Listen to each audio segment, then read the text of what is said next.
ప్రాణాపాయ స్థితిలో ఉన్న వారిని కాపాడాల్సిన బాధ్యత అందరి మీద ఉందని, ఈ పరంగా భరద్వాజ సేవా సంఘం ప్రత్యేక ప్రణాళిక సిద్ధం చేస్తోందని ఆ సంస్థ అధ్యక్షులు ప్రముఖ వైద్యులు డాక్టర్ ఐవీరావు వెల్లడించారు.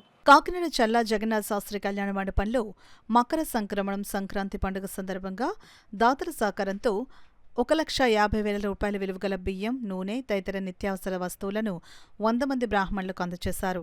ఈ కార్యక్రమంలో భరద్వాజ సేవా సంఘం అధ్యక్షుడు అయ్యగారి వెంకటేష్, కార్యదర్శి ముంజలూరు విశ్వేశ్వరరావు, కోశాధికారి ఆర్ శ్రీనివాసరావు, సంయుక్త కార్యదర్శి బద్దిపర్తి మురళీరావు, కస్తూరి సీతారాం, ఎంవి శాస్త్రి, కందాల రవి తదితరులు పాల్గొన్నారు.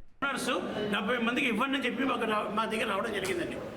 ఆ రోజు 50 అనుకున్నాం కదా, 70 అయ్యిందండి. అయిన తర్వాత ఈసారి సంక్రాంతి పండుగ చాలా పెద్ద పండుగ కదా, 50 మందికి కాదు 100 మందికి మనం 100 కుటుంబాలకి మేము సహాయం చేయాలి అని మా ప్రెసిడెంట్గా ఐవీరావు గారు తలపెట్టినప్పుడు చాలా కష్టమేమో అని 100 మంది అంటే మనకు డోనర్స్ దొరకాలి, చేయాలి, చాలా కష్టం అవుతుంది. ఎందుకంటే ఒక్కొక్క మీకు ఇచ్చే సరుకు వాల్యూ 2,000 రూపాయలండి. ఒక్కొక్క సరుకు వాల్యూ కిట్ అంటే ఒక 10 కేజీల రైసు, 1 కేజీ కందిపప్పు, కేజీ మినపప్పు, కేజీ బెల్లం, ఎండుమిర్చి, చింతపండు, అంటే మన పండుగలు ఏమైతే మనం స్వీట్ కానీ హాట్ కానీ చేసుకుంటామో దానికి సంబంధించిన ఒక ఆయిల్ ప్యాకెట్, ఇవన్నీ కూడా మీకు మేము ఇవ్వడం జరుగుతుందండి. ఇటువంటి ఒక దృక్పథంతో ఈ సేవా సంఘం స్టార్ట్ చేయడం జరిగింది.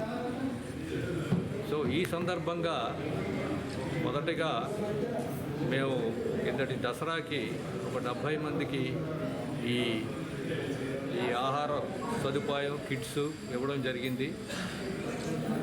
అటు పిమ్మట మీ ఒక బ్రాహ్మణ్ అబ్బాయికి ఒక కిడ్నీ ట్రాన్స్ప్లాంట్ కూడా జరగడం కోసం మనం దానికి ఒక కొన్ని లక్షల రూపాయలు వ్యయం అవుతుందని వారు మనని అప్రోచ్ అవడంతో ఆ కార్యక్రమం కూడా మనం చేపట్టి వారికి కొంత ఆర్థిక సహాయం, 1,50,000 దాకా ఆర్థిక సహాయం మనం చేయగలిగాం ఈ సంఘం ద్వారా.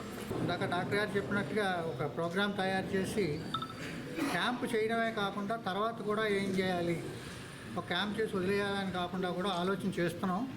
అది మీ అందరి సహకారంతో మాకు ఖచ్చితంగా మేము చేయగలం. మీరు లేకపోతే మాకు ఈ సంఘం ఉండదు, మీరు మాతో సహకరిస్తేనే ఉంటుంది. అజేత అలాగే మన దసరాకి ఇచ్చాం మేము, ఇలాగే ఇప్పుడు సంక్రాంతికి ఇస్తున్నాం. తర్వాత ఏమో వినాయక చవితికి మేమేమో వినాయక చవితి వ్రతకల్పన పుస్తకాలు పంచిపెట్టాం. సో ఇలాగా ఏవో మాకు చేతనైన సాయం మేము అందరికీ చేద్దామని కొంతమంది కలిపి మేము పెట్టుకున్నాం.